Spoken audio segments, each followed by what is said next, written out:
Hello, everybody. Welcome to the meeting. I'd like to welcome my fellow councillors, CEO, our council officers, and members of the public, both in person here tonight and also online to the February meeting. So I'll open the meeting now.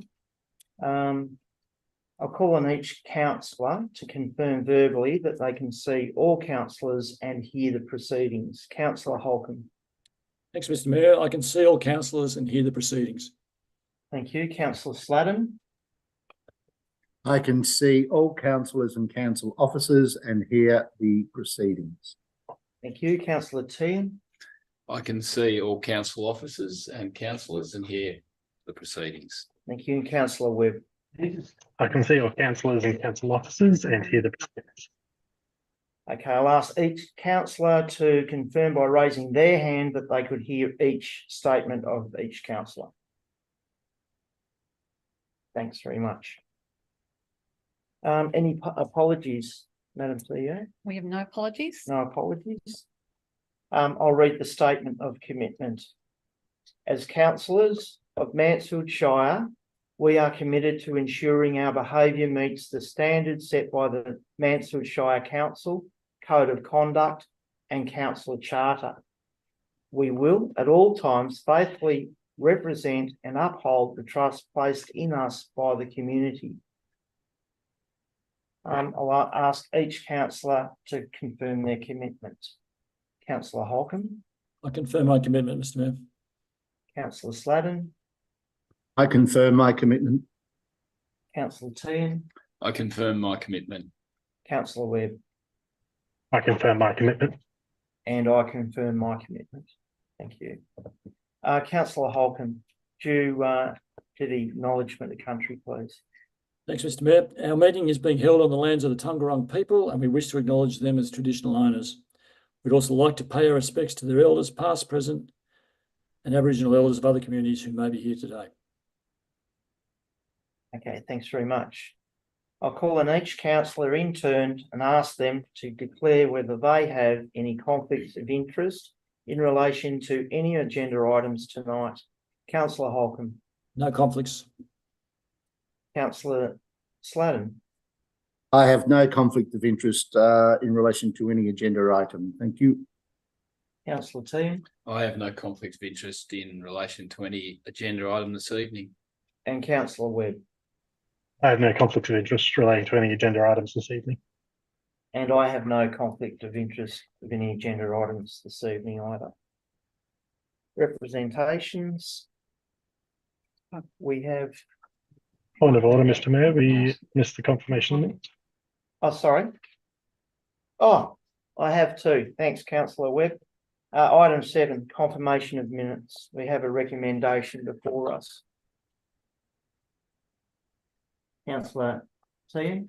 The minutes of the Mansfield Shire Council meeting held on Tuesday, the 12th of December 2023 and the 6th of February 2024 be confirmed as an accurate record. Thanks. I have a mover. Do I have a seconder to the motion? Councillor Holcomb. Thanks. Does anybody want to speak to that motion? Anyone want to speak against the motion? I'll put the motion to a vote. A show of hands. The motion is passed. Thanks, Councillor Webb. Item agenda 8 is representations. And we have 3 representations tonight.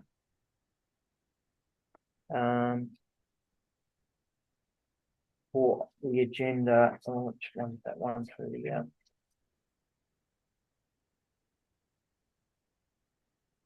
representations, sorry everyone, 13.2.3, which will be later on in the proceedings. New notices of motion, the Mayor's report. I will take the Mayor's report as read and there is a recommendation. Got any motion for that? Councillor Holcomb. Thanks, Mr. Mayor. The Council received the Mayor's report for the period 12th of December 2023 to 13th of February 2024. Thank you, Councillor Holcomb. If I go to second, Councillor Sladden. Would anyone like to speak for or against that motion? If not, I'll put the motion to a show of hands. All in favour? And the motion is passed. Thank you. Agenda item 11, reports from council appointed representatives. The Australia Day Awards Committee didn't meet, but we were present at the Australia Day Awards. It's in the Mayor's report, but I will read it out from my report. The Citizen of the Year was Kathy Rayburn. The Senior Citizen of the Year was Karen Perry. The Young Citizen of the Year was Amelia Walker. Community Event of the Year was the Mad Potters, the Pottery Festival. And the community group or organisation was the Teletype Drivers Car Club. It was a good day. So Mansfield Shire CEO Employment Matters Committee has not met. Goulburn Murray Climate Alliance has nothing to report. Hume Regional Local Government Network has no update. Mansfield Shire Council Audit and Risk Committee will be meeting next week. So there's nothing to report at the moment. Municipal Association of Victoria has not met, and the Rural Councils of Victoria has not met. So I have a recommendation before you, councillors, and have I got a motion? Councillor Holcomb. Yes, Mr. Mayor, the council note the verbal reports provided by councils in relation to their representation on external committees. Thank you. I've got a seconder for that, Councillor Webb. And would anyone like to speak to or against that motion? If not, put the motion to a vote by raising your hand. All in favour? And the motion is passed. Thank you. Item 12 is public question time. We have 2 questions from the public. We did have them here. One question is from Karen Walker. Why did council take over 24 hours to communicate to residents, especially those in outlying communities, with no power or water for days? Our response to your question, Karen, is council shared information on its Facebook page within 24 hours of the initial power outage notification. The information included how to stay informed using the outage tracker, encouraged vulnerable residents such as those on life support to enact their emergency plan, and provided the SES contact number. Further information was shared as updates came through to council from the Regional Emergency Management Team and other government agencies. On Thursday, as it became apparent that the outages may continue for some outlying communities, council shared information about venues accessible to community members for showering and recharging phone batteries. Council officers were in direct contact with community members in impacted areas, providing support including Jamison and Woods Point. While council does its best to deliver credible and timely information about anything that may affect its community members, council is not the responsible authority for up-to-date information about incidents such as power outages. Council strongly encourages community members to stay up to date by using Outage Tracker and downloading the Vic Emergency app. Karen, question 2. Your question is disallowed under item 52.9 of the Mansfield Shire Governance Rules. It leaves us on to item 13, Officer Reports. Item 13.1 is the Chief Executive Officer's report, and I will take that as read. Has any councillor got any questions for the CEO about that report? If there are no questions, there is a recommendation put before us. Anyone like to propose a motion? Councillor Webb. Thank you, Mr Mayor. Motion being that council receive and note the CEO's report for the period 12th December 23 to 12th February 24. Thank you, councillor Webb. Have I got a seconder? Councillor Sladen. Remover of the motion, would you like to speak to the motion, councillor Webb? No, thank you, Mr Mayor. Councillor Sladen, would you like to speak? No, but Mr Mayor, there seems to be some sort of feedback happening. I don't know whether anybody else is hearing that. Yeah, I can hear it somewhere over in the distance here. All right. I think it was when councillor Webb spoke. Okay. No, it's a female voice in the background. Might be me, Mr Mayor, Mr Sladen, Councillor Sladen. Okay. Okay. Right, thanks for that. Right, any councillor wish to speak against the motion? Any councillor wish to speak for the motion? I'll put the motion to a vote. All in favour of the motion? And the motion is passed. Thank you. Item 13.2.1 is the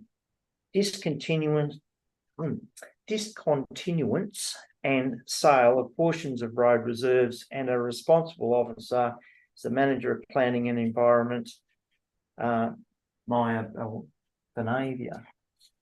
Has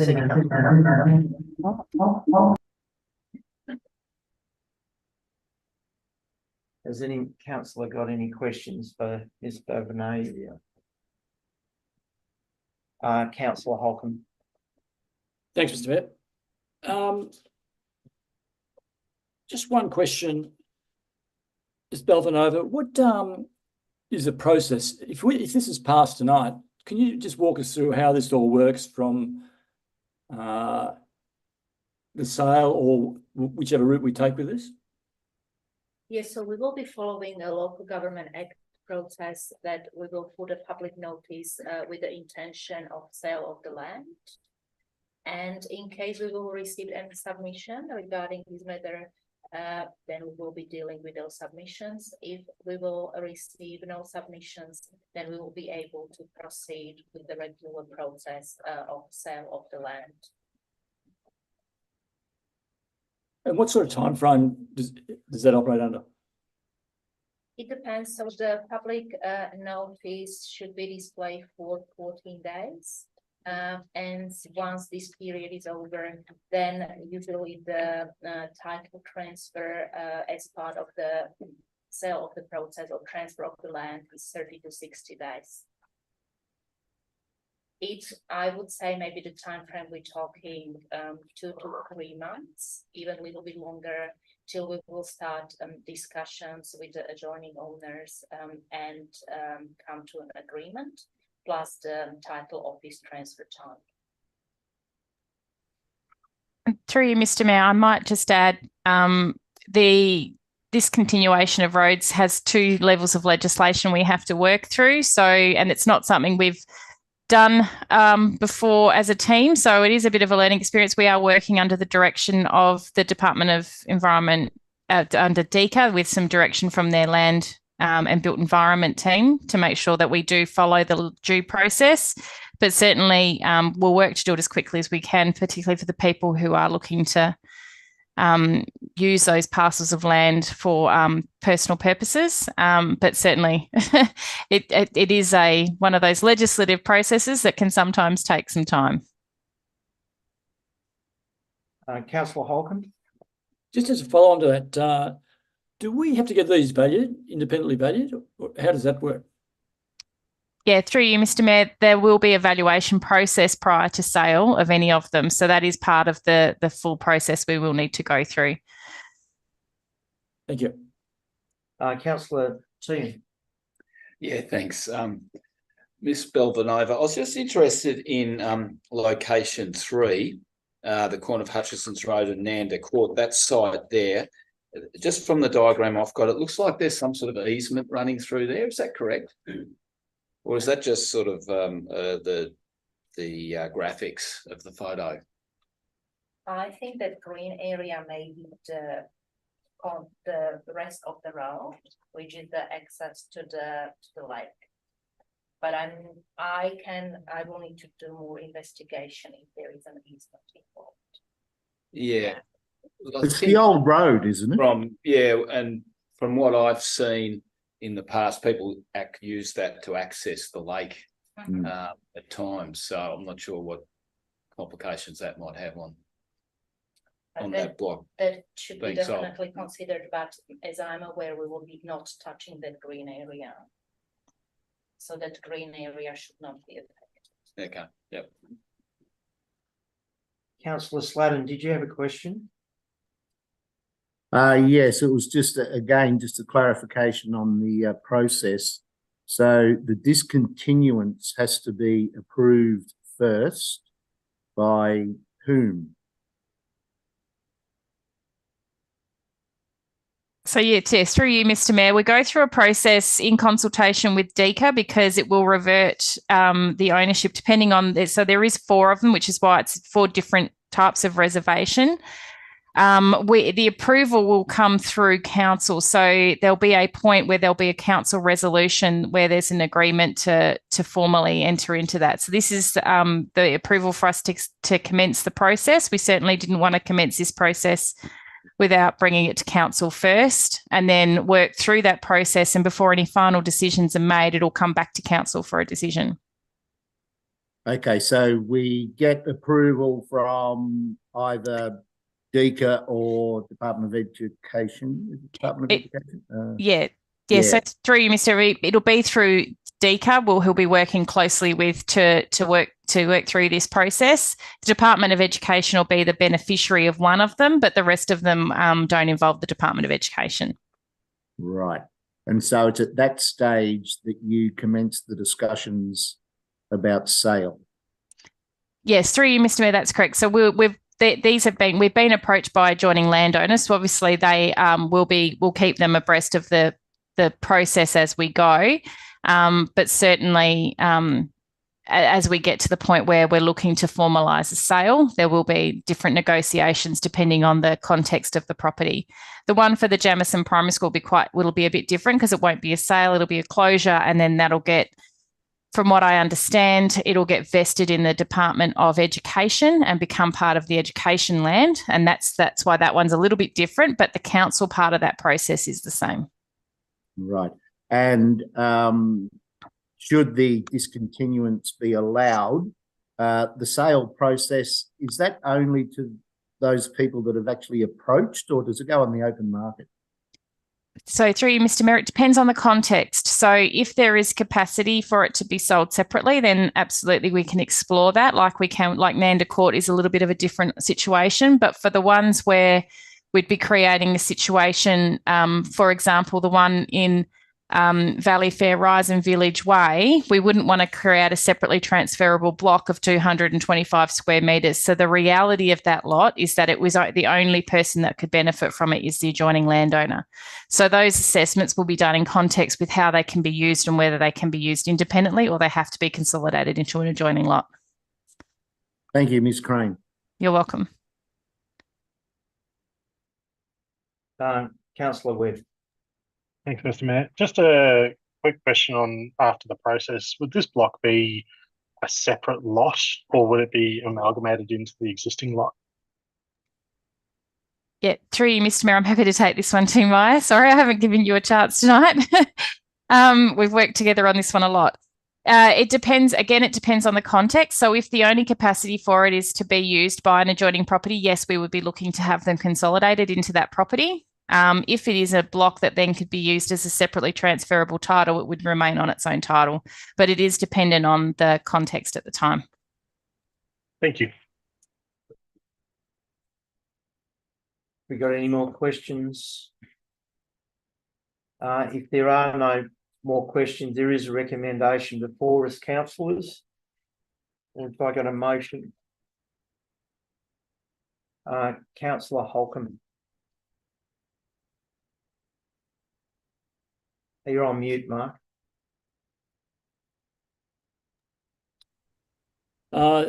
the council authorises the CEO to commence the process to discontinue and sell the following portions of road reserves as follows. A, corner of Valley Fair Rise and Village Way, Max Cove. B, Pepin Drive, Bonnie Doon. C, the corner of Hutchinson's Road and Nanda Court, Bonnie Doon. And D, adjacent to Jamison Primary School off Chenery Street. And point 2, authorise the CEO to obtain independent valuations for any land to be sold. Thank you. We have a seconder. Thank you, Councillor Teahan. Mover, would you like to speak to the motion? Yes, just very briefly, Mr. Mayor.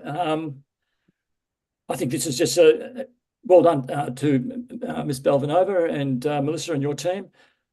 This to me is just another exercise in cleaning the house, making sure that there are any assets that are underutilised or unused, we disperse of. So I'm highly supportive of this motion and well done in starting to pull this exercise together. Councillor Teahan, seconder, would you like to speak to the motion? Nothing further to Nothing say. further. Any councillor wishing to speak against the motion? Any councillor would like to speak for the motion? And in that case, I'll put the motion to a vote by a show of hands, all in favour of the motion. And the motion is passed. Yeah. Item 13.2.2, which is the Mansfield State Emergency Services land lease, and the Manager of Planning and Environment, Maya Belvanova, is the responsible officer. Councillors, have we got any questions for Ms. Belvanova? Councillor Holcomb. Thanks, Mr. Mayor. Ms. Belvanova, just for clarification, with the outgoings on this lease, are there any outgoings that we as a council have to pay at all? Thank you, through you, Mr. Mayor. No, all outgoings should be covered by state emergency services. And what's the case with the current lease? Pardon? What's Sorry. the case with the current lease? With the current lease? Yeah.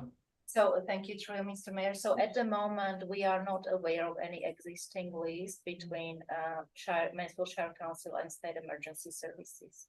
So outgoings, etc., how are they paid for at the moment? So at the moment, it was Mansfield Shire Council who did cover all the expenses related to the property. Okay. So electricity, maintenance, etc., is currently being covered by council. Yeah, that's correct. So this is the first time an official lease has been put in place. Yes, that's correct. Thank you. Any other councillor have any questions for Ms. Belvanova? Councillor Webb. Just to confirm my understanding, this is sort of the next step in the process of our emergency precinct. Is that correct? Thank you, through you, Mr. Mayor. Yes, that's correct. Any other councillors have any questions? In that case, there is a recommendation by the officers put before councillors. Has anyone got a motion?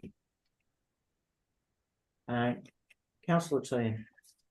Yeah, I'd like to move that council approves the proposed 10-year peppercorn lease agreement for a site lease area located on lots 4 and 5 of the land at 166, 176 Maroondah Highway, Mansfield, with 2 further terms of 10-year options commencing on the 1st of March 2024. 2, sets the annual licence fee at $1 per annum plus outgoings. 3, provides public notification of the intention to enter a lease agreement on the above mentioned land for the current and future location of the building, and 4, authorises the Chief Executive Officer executing the lease agreement on completion of the public notification process. Thank you. Have I got a seconder for that motion? Councillor Webb. Councillor Teahan, would you like to speak to the motion? Yeah, just to say that it's great that we've finally got a lease here on this site. It was a bit amazing that we didn't have one in the past, and they didn't have a lot of security. So that's great for the SES going forward, and hopefully, now we can push harder and try and get some funding from both levels of government to progress this really important community service for the town, for the area. So well done on getting this lease agreement and also alleviating the council of some costs, which we probably shouldn't really have had to bear for a long time. So congratulations on that. Thanks, councillor T. And councillor Webb, as seconder, would you like to speak to the motion? Nothing further. Thanks, Mr. Mayor. Okay, thank you. Any councillor wishing to speak against the motion? Is there any other councillor that would like to speak to the motion? In that case, I'll put the motion to a vote by show of hands. All in favour of the motion? The motion is passed. Eric, thank you. Okay, 13.2.3. Planning P153/22, 7 dwellings in subdivision 23 Elgin Street, Mansfield. The responsible officer is the Senior Statutory Planner, Claire Wilkinson. Claire, welcome. Thank you, Mr. Chair. And we have 3 deputations tonight. One from Rosalind McKay, Peter Bennett and Sheena Dakin. And so I'll ask for the deputations first, please. So that'll be, first up is Rosalind. Rosalind, you've got 3 minutes as per our rules. Thank you. Thank you. Thank you. We are number 41, Elvin Street, Mansfield. The street has no curbing and no footpath. It is incredibly dangerous to have to walk down the road, given that Elvin Street is used, particularly in winter, as a through road to connect to Malcolm Street. For many hours of the day, there are cars parked on the road. I know at ours, 41, our neighbours across the road park in the front of our place and theirs as well. This becomes a one-car only street, and even more difficult in the snow season with the buses using Elvin Street straight from Buller Sports. It is stated that Elvin Street can easily accommodate the increased traffic. These units are all 3-bedroom and have the potential for 21 cars, particularly if each bedroom gets rented out. Where will the extra cars park? They will block the road considerably, and as there is no curbing, make a shocking mess in winter where the water just pools in that location. Councillors, you need to have a look at Elvin Street, look at the lack of footpath and guttering, come along and look at the street during winter when, due to Buller Sports, we cannot even access Elvin Street from the Maroondah Highway. Whilst we cannot judge the appeal of the units, if they are passed, then we have the first city-type development in town. It does not sit with the rest of the townscape. We live in an older residential street. What do you want Mansfield to ultimately become? Why can a developer living in Sydney help destroy what we all enjoy about Mansfield? The development will not help social housing or lack of accommodation. The units will no doubt be around the $1 million mark each. And if they are rented, then the rental will, like so many other houses in town, be beyond that of our families' budgets. At the last meeting we had, I heard Alan Hogan, the representative of the development, say that we needed to get used to this and commented that she had to get used to a house going up next door to her. Yes, I don't think any of us would object to one house going in the block or even the original 4 single-storey units that were proposed, but this is a 7-unit, 2-storey development. Would any of us like to live next door to this in a country town? We ask councillors that we have an opportunity to meet you on site and have a good hard look at the street and the proposal. Thank you. Thank you, Rosalind. I can go? Yes, yeah. Oh, no question. Oh, sorry. Oh, sorry. Yes, Chair. I'm sorry.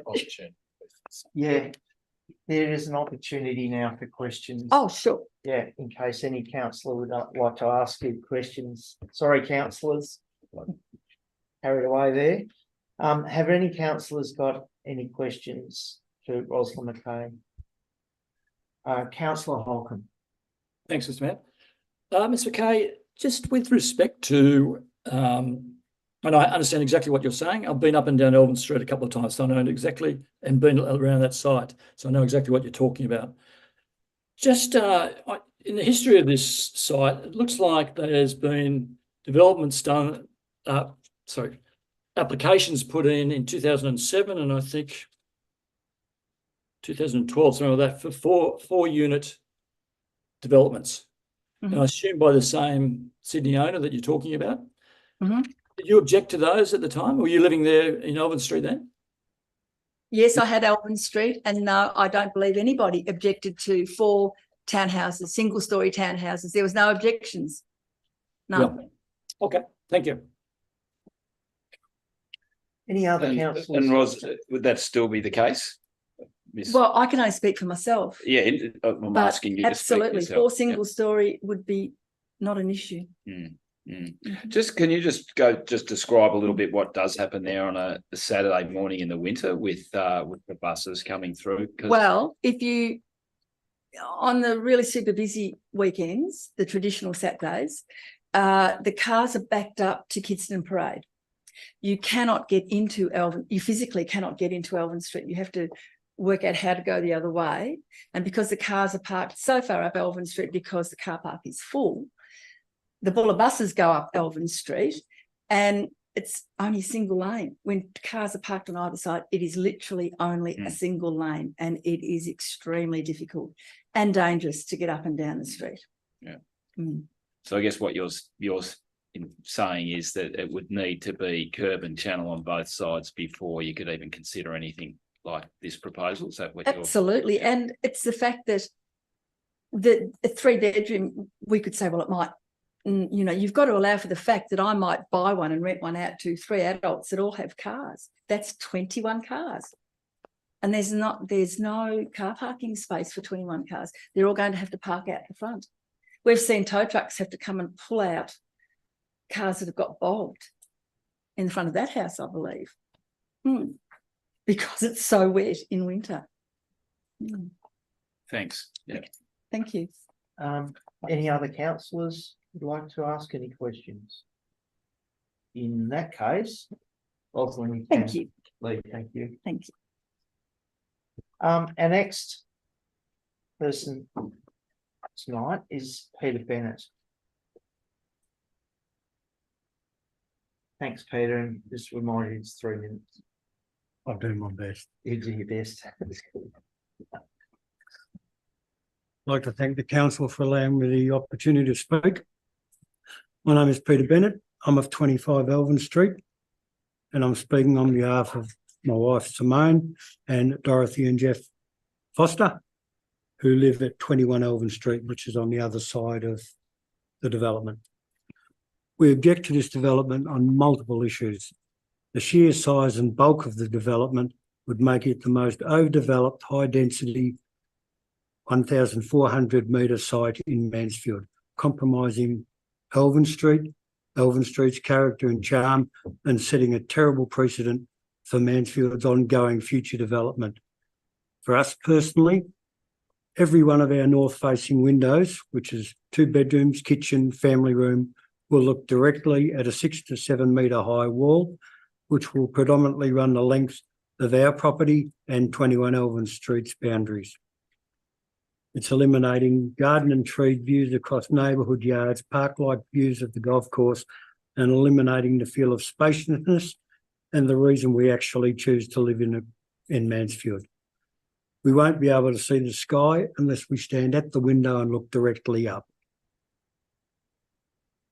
Having multiple 2-storey buildings adjacent to your property is of a concern. Although privacy is not a legal argument, the expectation of privacy in your own home and backyard is not an unrealistic concept. And just the possibility of being viewed from advantage points while in your home or yard is very much an uncomfortable feeling.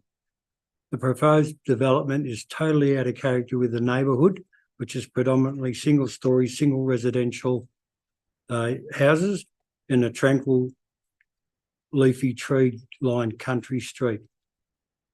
The proposal development opposes Mansfield's own planning strategy in relation to trees and garden planting spaces, setbacks, views across established gardens, and longer ranging views to surrounding landscapes.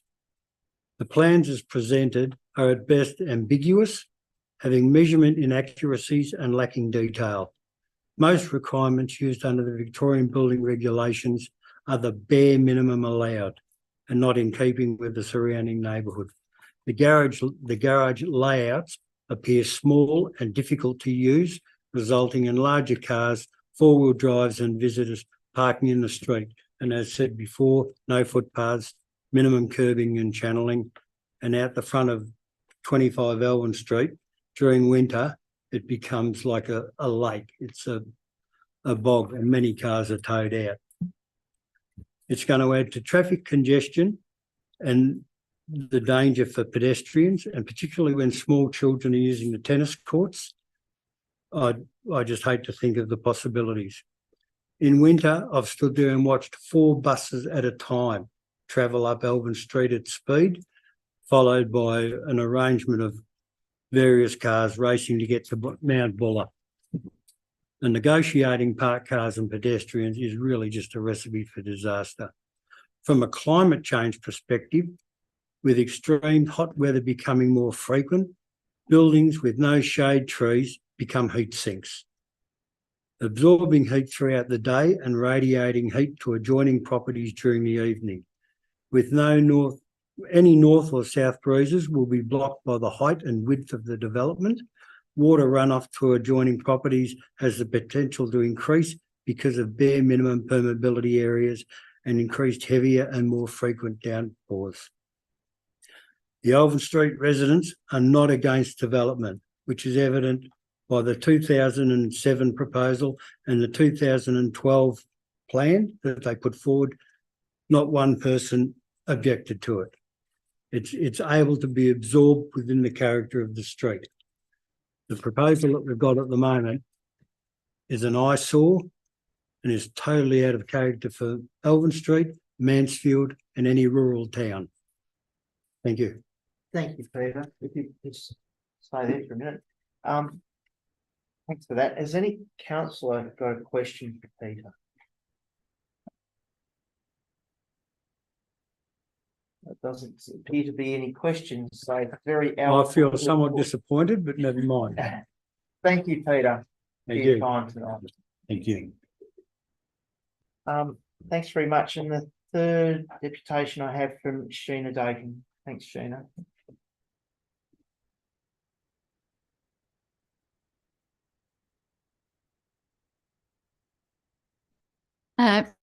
Here I sit in our front yard composing my letter, wondering how much longer we'll be able to enjoy this view. Yes, I've read that no one has a legal right to a view, but I'll continue to enjoy it whilst I can. I live at 20 Elvin Street, which is directly opposite this, you're right, directly opposite the proposed development. Since the first proposal by Mr. Bruce Maples, well, the first double-storey proposal, I should say, was released in late 2022, my husband and I have been thinking about moving on from Elvin Street. Why? Because we don't want to look out our window and see a 7-unit double-storey monstrosity, a monstrosity which has no rightful place on any street in Mansfield, let alone this one.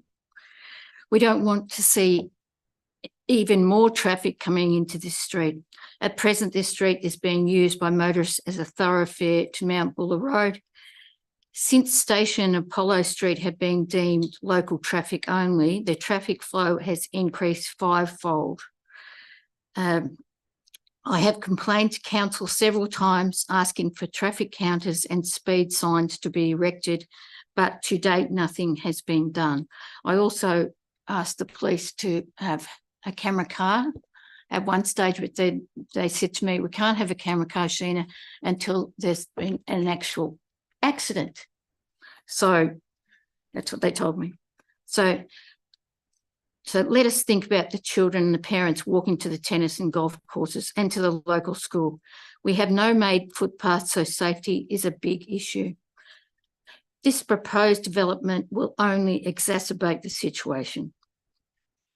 Let's talk about how it's going to affect the quality of life for residents of this area. Noise from an increase in occupancy, noise from maybe 21 vehicles coming and going, visual noise also from their houses and car lighting upon our house and those of our neighbours. Am I allowed to mention names? No. Okay. The developer does not give two hoots about this town. He lives in New South Wales and rarely visits. He cannot even maintain the property as it stands today. Only on Tuesday after the storms did I learn that his electrical connection to his house is illegal. Please consider the residents of this shire, not the wishes of selfish, money-hungry developers. If I'd wanted to live in Rowville, I would have. Thank you. Thank you, Sheena. Just stay there because we might have some questions. Have any councillors got any questions for Sheena, Ms. Dakin? Doesn't look like it or councillor team, no? Thanks very much. Thanks. Sheena. Thanks, Mayor. Councillors, have you got any questions for the responsible officer, Claire Wilkinson? Councillor, right, I'll take it from where I saw it. So Holcomb, Tehan, Slatton, in that order. Sorry, Councillor Holcomb, you'll have to turn your volume. Thanks, Mr. Mayor. And I take the points raised by the previous speakers. And with respect to the roads, what developers' contributions are going to be put into these roads and that area by this developer? Through you, Mr. Mayor, the expectation for this particular application would be that they would be responsible for the construction of the footpath and curb and channeling that's directly in front of the property in terms of the actual construction. And in terms of the broader development contributions for upgrades overall, I'll defer to our general manager to speak about what's in the pipeline. Certainly, yes. Through you, Mr. Mayor, there's a couple of elements there. Firstly, noting that the recommendation from council officers is not to support the application. So we haven't got prepared permit conditions with proposed contributions or construction requirements for a development at this point. Noting that that is something that would be required as part of the normal without prejudice VCAT process. Normally, what we would only be able to ask for as a development of this kind, as the scheme stands at the moment, is for the works to be done that are directly adjacent and in front of their property. So on their side of the road, footpath, curb and channel access ways would be the likely requirement.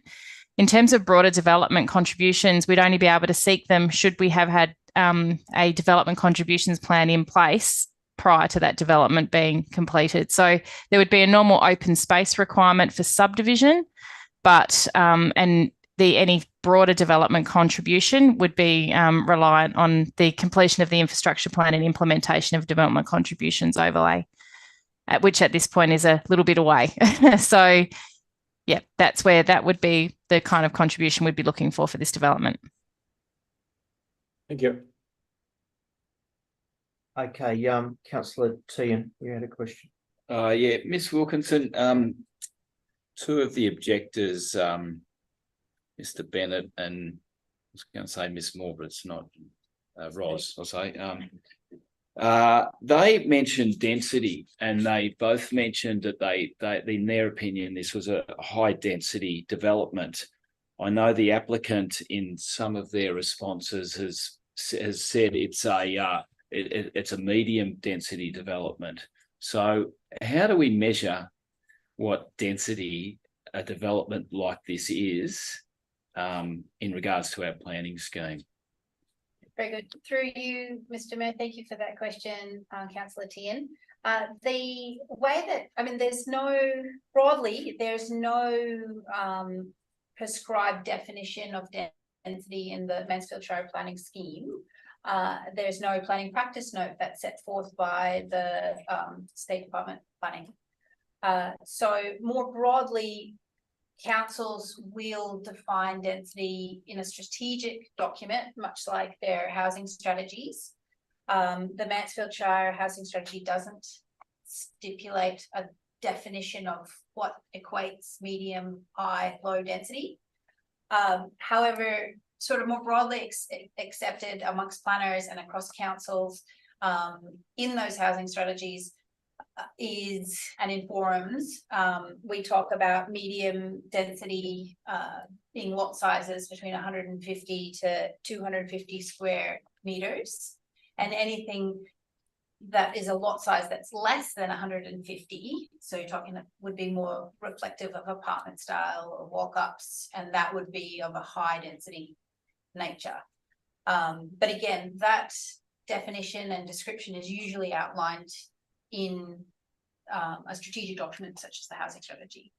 Ours doesn't, but so it and the difficulty, I guess, that we face with this particular application for the 7 dwellings and 7 lot is that the supporting information doesn't contain a supporting plan of subdivision.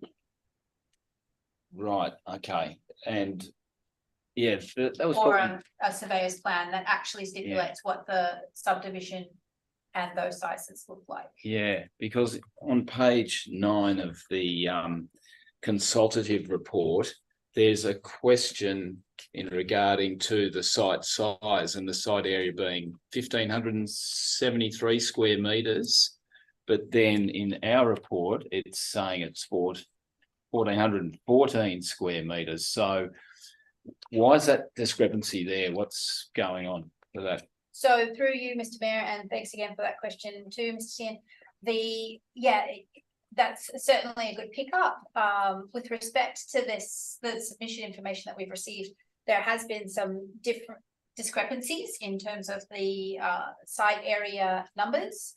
The delegate report that the officer assessment has been prepared on relies on the submission of amended plans and those architectural drawings. So that's where the 1414 lot area number comes from. Again, without a actual amended surveyed plan prepared by a registered land surveyor that equates it, council officers have relied on our software and scaling tools.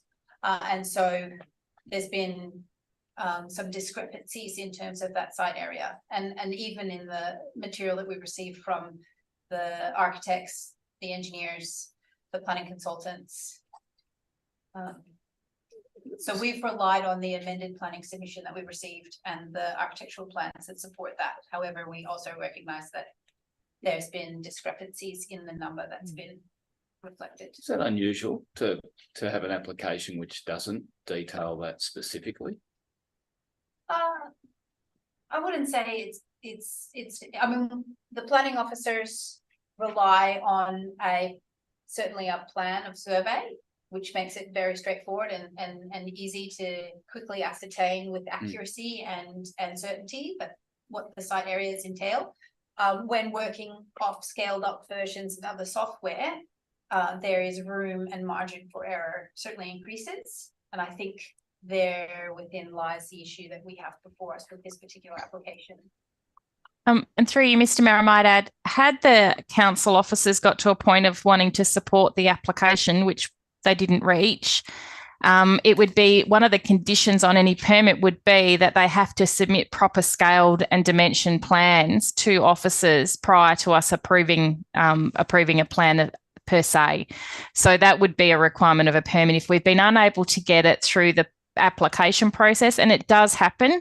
It's unfortunate, and it makes life quite difficult for the planning staff. But if that does happen and we're unable to get that kind of information, it's usually placed as a condition on a permit that may be issued. Good. Thanks very much. Thanks. And Councillor Sladden, you had a question. Thank you, Mr. Mayor. I have a number of related questions. Clearly, a lot of time and a lot of work has gone into this permit application, and I do note that the original application was put in 2022. which has caused the applicant to take council to VCAT for a failure to make a decision on this. And yet here we are being asked to make a decision, but any decision we make, no decision will be issued. So my first question is, why are we discussing this now? And the second one is, what impact, if any, would any decision we make tonight have on the scheduled VCAT hearings for June and August of this year? I don't know who wants to answer that one, Ms. Wilkerson, Ms. Crane, or Ms. Embling. Councillor Sladden, I'm happy to take that one through you, Mr. Mayor, if I may. Excellent. So you are correct that the permit applicants have lodged an appeal with VCAT for a failure to determine, which effectively means that the planning application was not decided on within the statutory timeframes of 60 days. That process and that timeframe has changed along the way a little bit. We are in quite a long time frame of applications, being that it started in 2022. There has been quite a significant amount of amendments being lodged in that time frame that restarted the clock. Off the top of my head, I'm not certain on the date in which the clock starts, but I believe it was sometime in August 23. The process that we ran through was that council officers have raised concerns about the applications and expressed the views that we were not supportive of the application in its current form, and so was put forward that a likely determination or likely officer recommendation would be put forward at the November council meeting in 2023. The permit applicant at the time requested that the application be put on hold and that a decision not be made. So that was done. Council officers withdrew the council report from the agenda.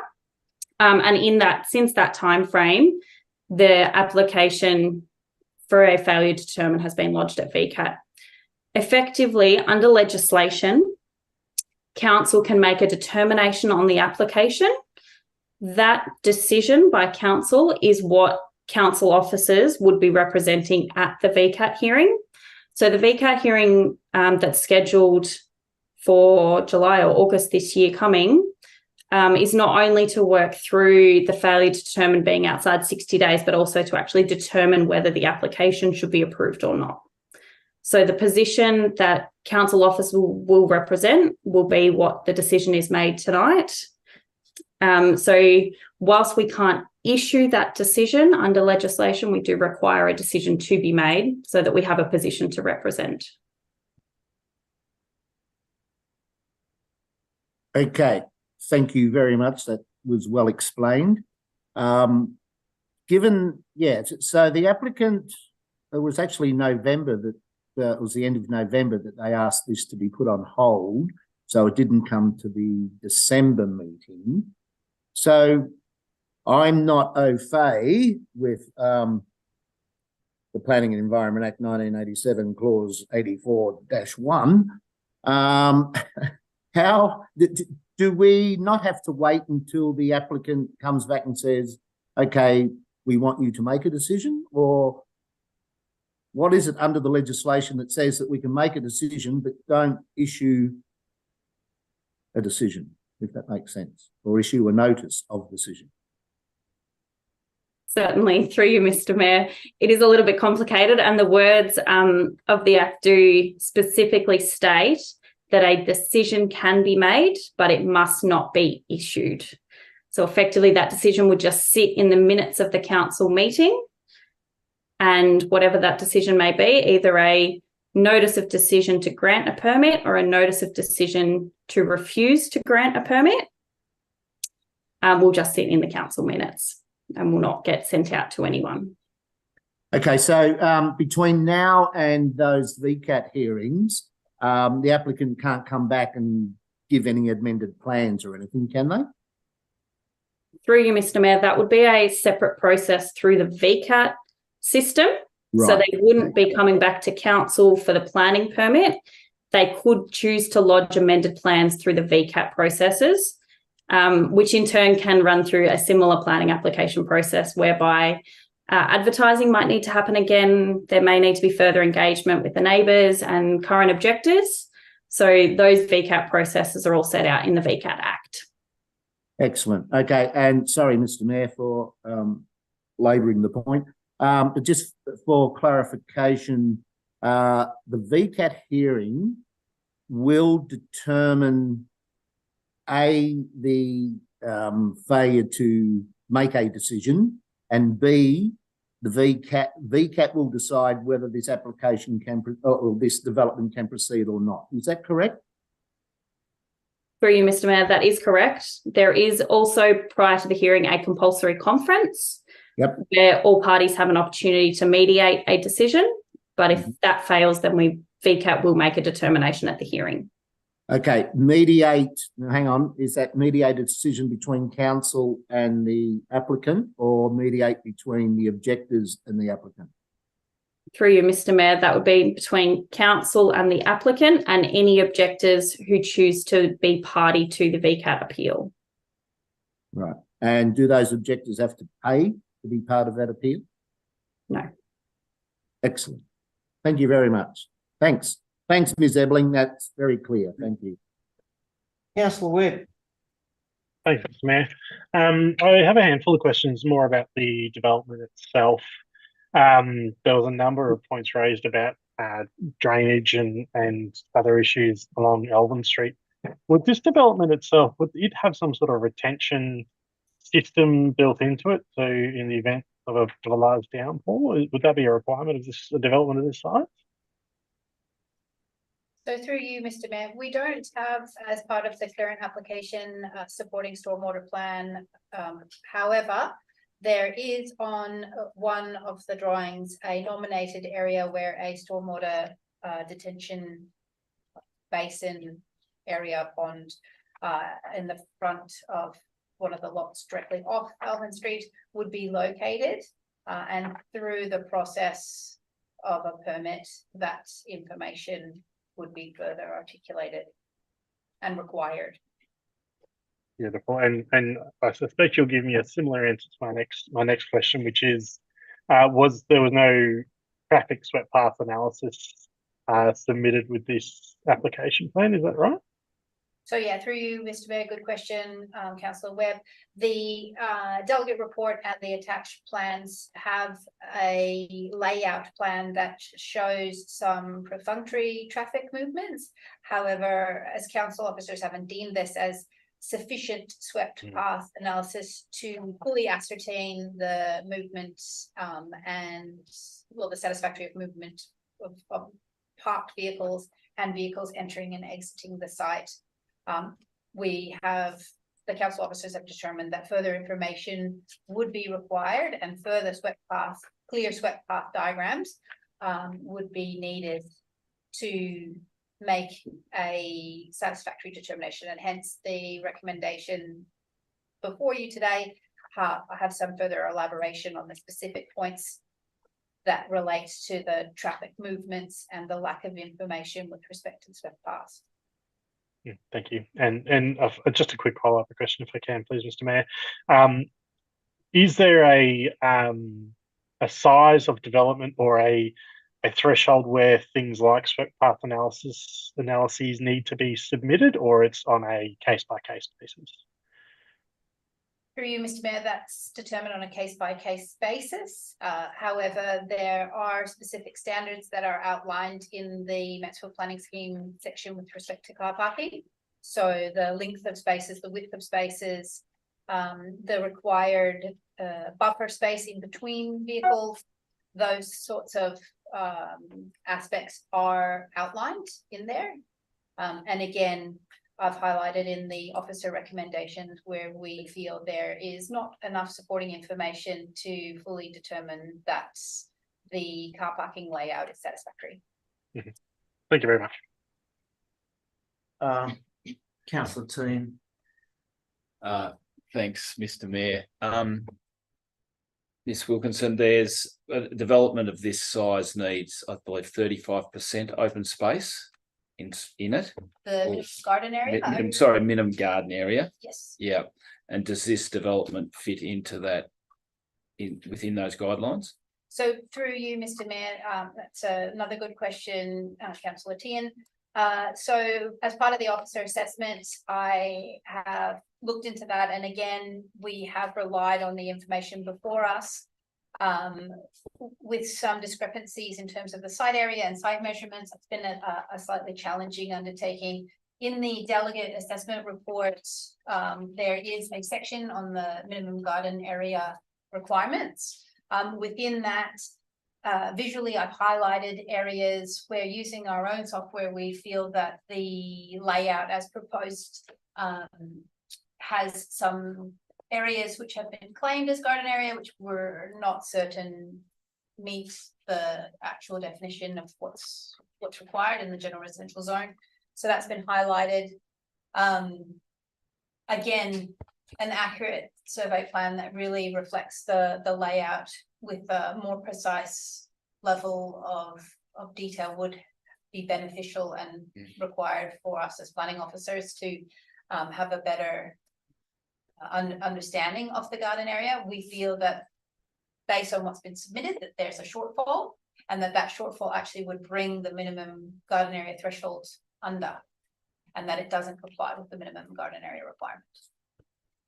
So using what we have in front of us, but again, with more accurate plans and with further information, that would be something that we could be assisted with by the applicant. Yep. With better information. Okay, thanks. I have just one more. Oh, right. No, go on. You. No, go, Councillor. You're on a roll. No, well, until Councillor Sladden asked that question of Miss Embling, I was sort of fairly confident I knew the process, but now I'm a little bit bewildered. Well, maybe not, but maybe I just need clarification. So if council were to pass this application tonight, then the applicant would most likely drop their VCAT proceedings, and the objectors could then go to VCAT. Is that correct? I was going to say through you, Mr. Mayor, I might take that one because you're getting very technical now. So yeah, the decision is now a decision of VCAT, regardless of the decision of council. It will be if council did decide to issue a notice of decision to grant a permit, the hearing would still be held at VCAT, and the objectors would still have the right to have the to be heard in that case. It's a lodged appeal. So yeah, so if that happened, it would still be heard at VCAT. It wouldn't come back. They wouldn't withdraw the application. If I can just add, sorry, Mr. Mayor, the main purpose of having it here is so council has determined a position on it. I do understand that, but I just wanted to push it out a bit further forward and see which either way this decision goes tonight, it goes to VCAT. But then obviously either party has then the opportunity to withdraw from that then, don't they? Is that correct? Ms. Crane? Yeah, through you, Mr. Mayor, if they did decide to, if council decided its position was a notice of decision to issue a permit, it would have to be, it would be the position we would take to VCAT. So we haven't made a decision. It's not that the appellant would then, or the landowner would be, because there's an active VCAT case, we can't issue that decision. So that means that they've already appealed to VCAT. The case has to be heard at VCAT regardless. That's good. Yeah. Yep. That's good. I get it now. Yeah. No, that's great. Thank you. I have a question. Two actually, and they pertain to the swept paths that Councillor Webb already alluded to. My question really is these swept paths that sit before us in page 24 of this document, are those paths determined by a development in Melbourne, or have we got a size of vehicle in Mansfield that's determine swept paths? Through you, Mr. Mayor. Thank you for the Yeah, question. it's really The swept path assessment is a engineering undertaking, and the radiuses are determined by the Australian standards. They're based 5206 of the car parking clause in the Mansfield Shire planning scheme and across all planning schemes in Victoria does stipulate vehicle size that those should be based on, and whether it's angled parking, 90-degree parking, and that also influences those turning radiuses. For intensive purposes, when we scaled up this application, it's based on the minimum dimension vehicle. So it's not based on a utility size vehicle or an SUV vehicle. It's based on the standard car size vehicle, clause 56. right. 5206. Yeah, thanks very much. The second question I have is following on from Ross's deputation to us that there could be 21 cars. So a possibility. So is there any thought about visitor parking? So Is there a law on that? the scope of this application actually is seeking a dispensation. So seeking a reduction in the required visitor parking for on-site. The parking spaces have been provided for the residents per the ratio required in the planning scheme. And there are 2 additional spaces, which is unmarked on that plan, but which we have taken to be a contribution towards visitor parking. There still is a shortfall of visitor parking requirement. Yeah, thanks for that. In terms of what's being proposed, yes. Yeah, all right. Wonderful. Has any other councillor got any other questions for our responsible officer? And if not, it will go to the recommendation that's been put before us. Councillor Slavin. Yes, I would like to move the recommendation as listed on pages 30 to 32 of the council agenda. Yeah. That'd be 30, 31 and 32, Paul. Yeah, pages 30 to 32. Yeah, sure, no problem. So I have a mover of the motion. Do I have a seconder to that motion? I'll second. Yeah. I've just heard Councillor Tehan, you will second that motion. Councillor Tehan. Councillor Slannon, you've moved the motion. Would you like to speak to the motion?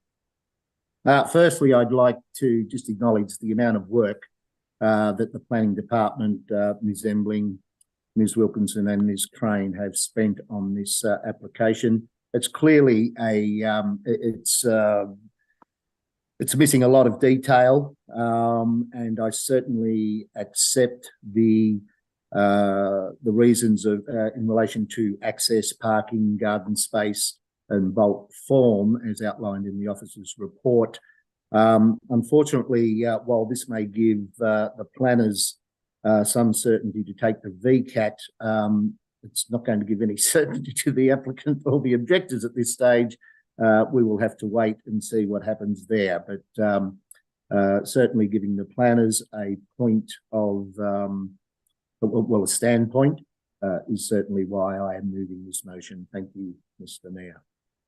Thanks, Councillor Sladden. And Councillor Tehan, you've seconded the motion. Would you like to speak to the motion? Yeah, I agree with everything that Councillor Sladden has put forward there. And also I just feel that this this application, it's incredibly high density for the area out there in Elvin Street, opposite the tennis courts near the golf club. And if you look at an aerial photograph of that street and that area, it's pretty obvious that, you know, this is well over the top. So yeah, I couldn't support it. So I'm happy to second the motion. So thank you. Thanks, Councillor Tehan. Yep. And would any councillor like to speak against the motion? Would any councillor other than the proposed and singer like to speak to the motion? Councillor Holcomb and Webb in that order, thanks. Yeah, just very briefly, Mr. Mayor, I also endorse what the Councillor Sladen and Councillor Tean have said. I'm all for development, but this, to be honest, is the worst development I've seen since our 4 years in council. It doesn't meet any of the boxes that I think are important to be ticked, that have been ticked. Certainly has the community against it, and I can see why. It's like bringing, I think one of the objectives said bringing Rowville to Mansfield. And this is the sort of development, from my personal perspective, that we don't need in this shire. So thank you, Mr. Mayor. Councillor Holcomb, Councillor Webb. Thank you, Mr. Mayor. Completely mirror and agree with all the comments that have been said so far. It's not the kind of development we are after in Mansfield. Certainly, it's no secret that we're short of housing. It's a common problem across the state, across the country. But there's better ways to do it in this way, and it just isn't proper. And I don't. I'm in full support of not allowing this to go forward. Thanks, Councillor Webb, and I suppose I get to speak to it as well. I agree with my fellow councillors, long-term resident of Mansfield. I'm surprised that developers put this forward, and I'm looking to support our planning department in their wise move for the recommendation. So, councillors, I'd like to put the motion to a vote. All in favour, by a show of hands. The motion's passed. Thanks very much. Welcome to stay on, guys, if you want to, but business is pretty much done. Go. If I thank the council and the planning department. Thanks, Vera. I'd like to thank the council for their action on the storms, because I complained about a tree that got blown up behind my fence.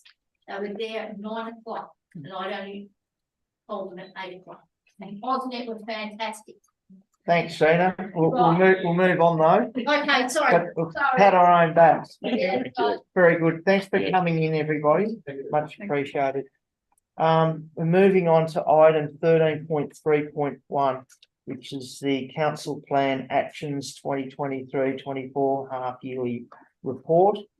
The Executive Manager of Community Health and Wellbeing, Nola Bales. But I think Nola's not with us tonight, Madam CEO. So That's correct. are you going to take on this? Yes, I'll take any questions, Mr. Mayor. You'll take questions? Yeah. Excellent. Any councillors have any questions for Madam CEO? Well, it's not looking. Councillor Webb. Just one quick one. Very detailed report. Thank you for your efforts. So I think Nola for her efforts, but in her place. I guess the question is, are you satisfied with the progress, and is there anything that we need to be aware of, or something that's in jeopardy at this point? I think the short answer is through you, Mr. Mayor. Is a no. Everything's progressing pretty well, and yeah, we're pretty happy with the progress made to date. Good to hear. Thank you. Councillor Holcomb. Yeah, just a quick question.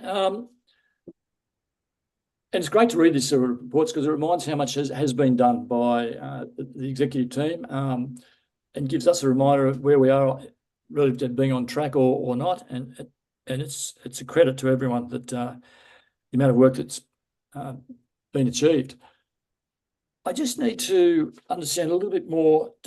With the landfill monitoring, does this mean the landfill issues that we had 12 months ago are now pretty well, for want of a term, dead and buried? Thank you. Through you, Mr. Mayor.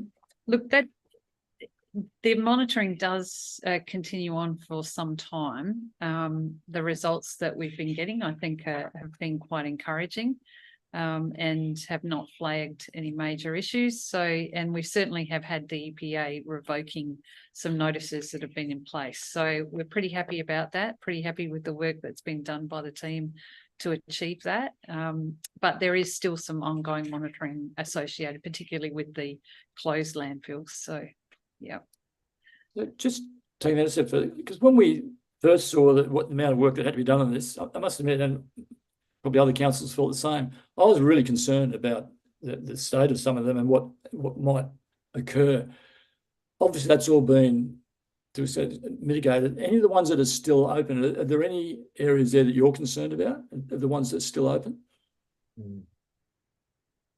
Look, sorry, through you, Mr. Mayor, that's a difficult question to answer because you sort of have to address it site by site and keep in mind that we are still going through that process. So it's always possible that something will be flagged up with our second, or third round of monitoring, because you're obviously looking at a trend. But at this point in time, I think we are pretty comfortable with where we're sitting and that it's not going to be a huge financial impost to council, which I guess, or an environmental risk to our community. And that's the two reasons and the two risks, I guess, that we're primarily concerned about. So we're comfortable with where we're currently sitting. I might ask the General Manager, Infrastructure and Planning, just to check if there's anything she wants to add to that, but I think we're pretty happy with where we're at.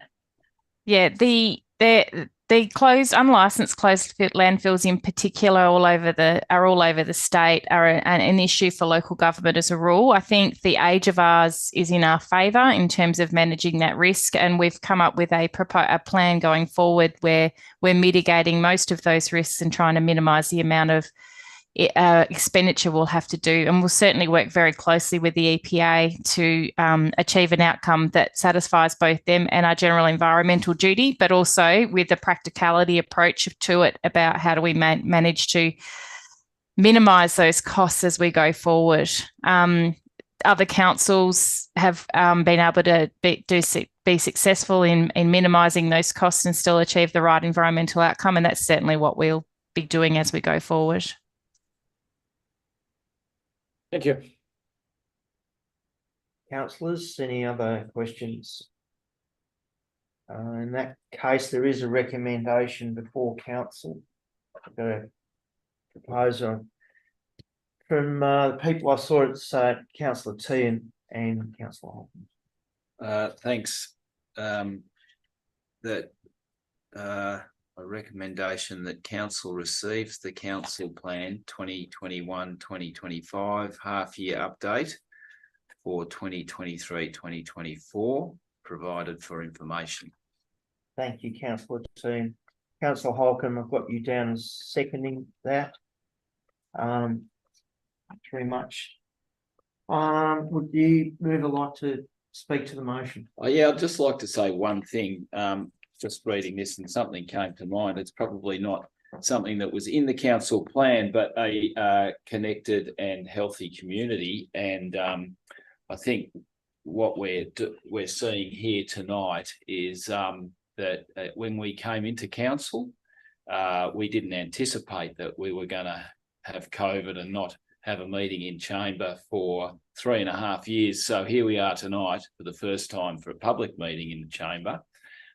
Which I think is showing that, yeah, we can be connected better with the community by doing this. And we've got councillors who can't be here but are here because of our connectivity. So I'd just like to thank Ravi, our technical assistant, technical officer, for want of better, and Chelsea for setting this whole thing up, and it seems to have worked really efficiently. So I know it wasn't in the council plan, but it certainly is making us effective and accountable to the community. I'm just looking at the document, Councillor Turner. I can't see anything, but thanks for speaking to the motion. The seconder, would you like to speak to the motion?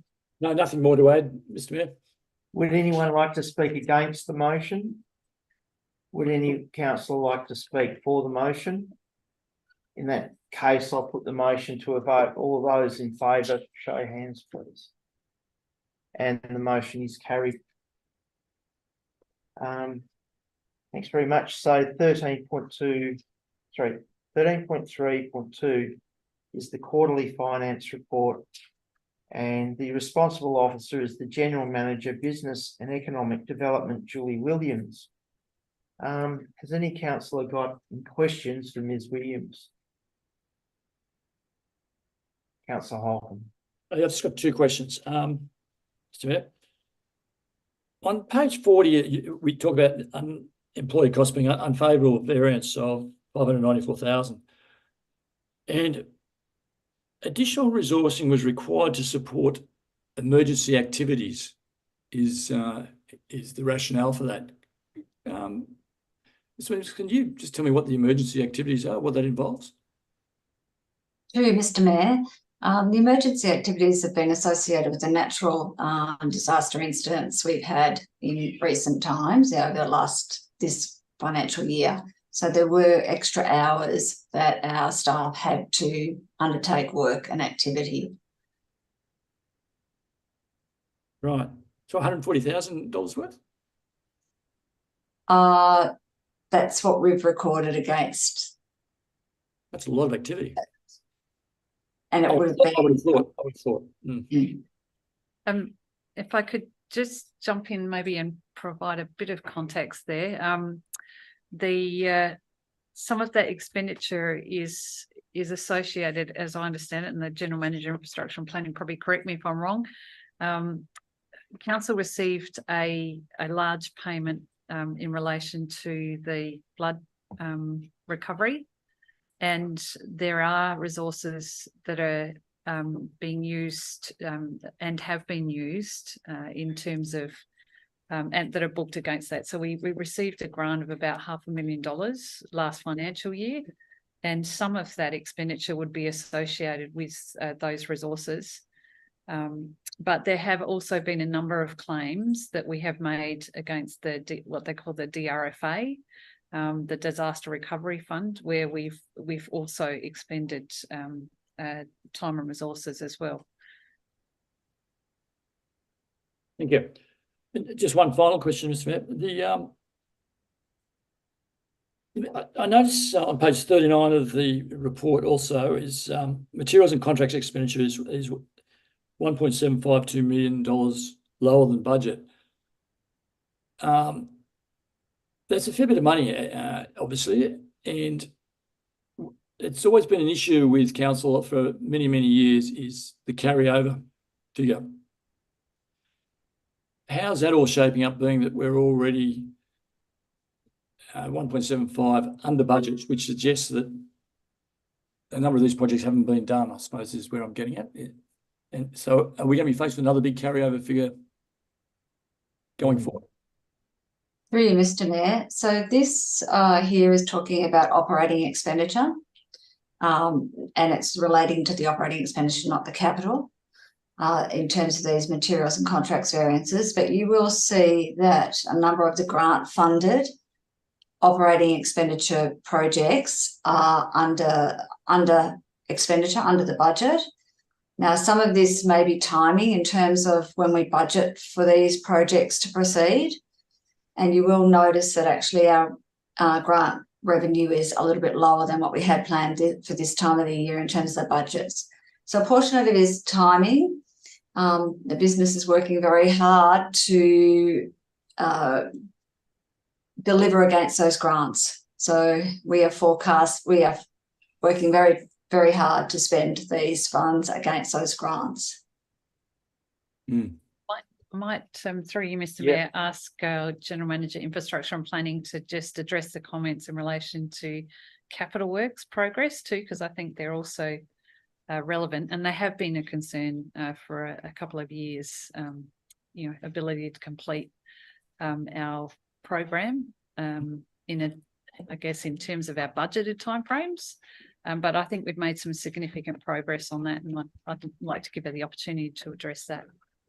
Yes, certainly. Through you, Mr. Mayor, so in terms of, I might just quickly talk to some of that, the operating and the expenditure that Ms. Williams has been speaking about. So we have made deliberate savings in some of our contractor costs and material costs across the directorate in particular. Examples being, with some of the delays, unexpected delays that DTP had with approving our amendments, we're not likely to have panel hearings this financial year, which was a $50,000 allocation that we won't need to spend because we haven't been able to get the amendments out into the public. So there are some of those costs which we'll be able to put back in from an operational perspective. Some of the other, and we've also saved, I think, a similar amount in the statutory planning space from an operating perspective in terms of legal fees by doing VCAT hearings and the like in-house rather than getting lawyers to do them. But in terms of capital works, the capital works team have been working incredibly hard, not just to deliver the capital works program that was set for this financial year, but also the carry forwards that had been brought forward from last year. Most of the carry forwards from last year have been done. There's only a couple that need to be finished off, and they were the bigger ones, but they're all either contracted or they're in train. And the team has made a significant effort early in the year to contract out most of the big ticket items, we like to call them. So there was a lot of big items and they've all been contracted. You will have seen over the last 6 months, the number of confidential items we've had has been a lot. Because there have been so many, and we've got 2 more to award tonight. So there is going to be, obviously, there'll be carry forwards for things that are multi-year projects or projects where we've decided to delay them, delay going out to tender because we're looking to use grant funding rather than council funds. So we've made some decisions about projects that we were going to do in, say, the station precinct and see if we're successful in getting it to be grant funded rather than council funded. So there's some of those decisions that we've made to try and maximise the benefit of the money for council in our capital works program. But a lot of our big contracts and our big projects have already been tendered and awarded. There's not many left of the big ones to go. Oh, that's good. Yeah. And through you, Mr. Mayor, there's always a lag time between when the invoices come in. And that's something we're going to review as we do our next capital budget to try and match up that timing a bit better from a cash flow perspective. No, thanks for the explanation. Thank you. Councillor Sladden. Thanks, Mr. Mayor. Councillor Holcomb has already raised this, but I just want to seek a bit more information just under the community safety in the actual attachment with the emergency recovery. When you look at infrastructure and what's the other one? Anyway, one was 2,000% variance and the other was about 1,400% variance. How much of that would be covered by emergency grant funding? I'm happy to take that one through you, Mr. Mayor. Those ones are exactly that. So they are covered by grant funding. Both of them are. One of them is the infrastructure associated with the water board project, and the other one is the works and wages associated with the flood recovery funding. So they're both covered by grant funding. Excellent. Thank you very much. Any other questions, councillors? In that case, there is a recommendation put forward for us. I've got a motion. Councillor Holcomb. Thanks, Mr. Mayor. The council reopened the meeting. Oh, sorry, wrong one. Yeah, page 41. I was getting too excited. The council receives the quarterly budget report for the period 1st of July 2023 to 31st of December 2023 and notes the statement by the Chief Executive Officer the revised budget will not be required for the 23-24 financial year. Thanks, Councillor Holcomb. Have I got a seconder to the motion? Councillor Webb. Councillor Holcomb, as mover for the motion, would you like to speak to the motion? Only in as much as, I think we should all be very pleased reading those numbers. A great set of numbers to look at. It gives us we're in a great position at this time of the year. And I just congratulate everyone on what those numbers are reflecting. And again, when you read all of that, there's a lot going on, and the CEO, you touched on that with all the projects that you've got. There's a lot going on. But it's just great to see those sort of numbers. Thank you. Councillor Webb is seconder. Would you like to speak to the motion? No, no further comments. Thank you, Mr. Mayor. Thank you. Any councillor wish to speak against the motion? In that case, any councillor would like to speak to the motion? Okay, so the motion is put before with the proposed and seconder. I'll put the motion to a vote. All in favour? Motion is carried. Item 14, council meeting resolution actions status register. Take it as read. So, has any councillor got any questions? If not, there is a recommendation. Have I got a motion? Councillor Webb. Motion be that council receive and note the Mansfield Shire Council meeting resolutions action status register as at 12th of February 2024. And seconder, Councillor Holcomb. Councillor Webb, would you like to speak to the motion? No, thanks, Mr. Mayor. Councillor Holcomb, would you like to speak to the motion? Thanks, Mr. Mayor. Anyone want to speak against the motion? For the motion, I'll put the motion to a vote. All those in favour? The motion is carried. 15, advisory and special committee reports, which are nil. Authorisation of sealing of documents, 16 nil. Item 17, going to close the meeting to members of public to discuss confidential matters. Recommendation, Councillor Teagan. That council close the meeting to members of the public under section 66(2)(a) of the Local Government Act 2020 to consider confidential reports in accordance with section 66(2) of the Local Government Act 2020 for reasons set out in section 18 below. Thank you. Seconder, please. Councillor Holcomb. Councillor Teagan, you want to speak to the motion? Councillor Holcomb, do you want to speak to the motion? Does anyone want to speak against the motion? Going through the process, gentlemen. Right. All those in favour of the motion? The motion is carried. So we'll close the meeting. General public will be back shortly.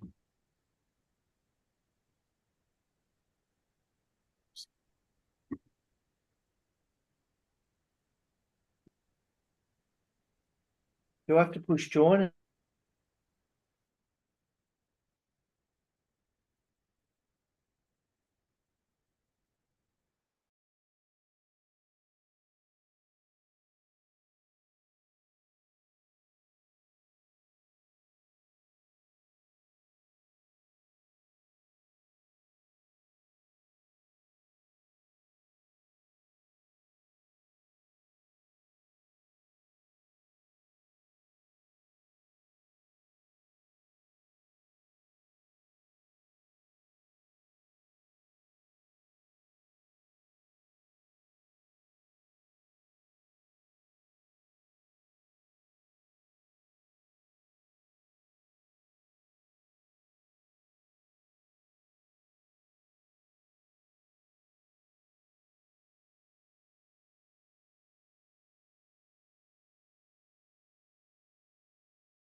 Tell us when we're live, Chelsea.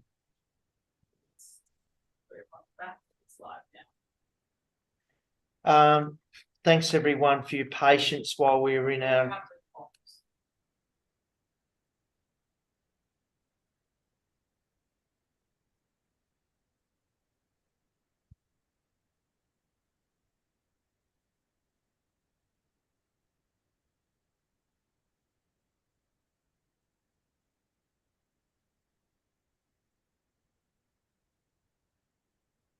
Thanks, There he Chelsea. is. Yeah, I thought Here he's I am. lost. I thought we lost him. Yeah. A I know long you way were. from that breakout room. Thanks everyone. If you're still watching tonight, during our closed meeting, we awarded a contract for the Mount Buller Service Road to Bell Constructions Proprietary Limited of Yarra Glen for $401,720.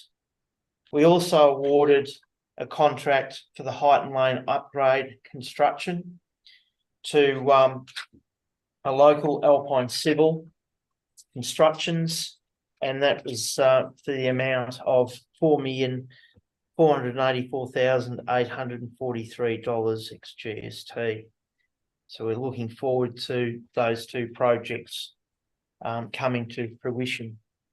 So with that, councillors, I thank you for your attendance tonight. I thank the Mansfield CEO and all the officers that attended, everyone that came into council chambers tonight, the deputations, thank you very much.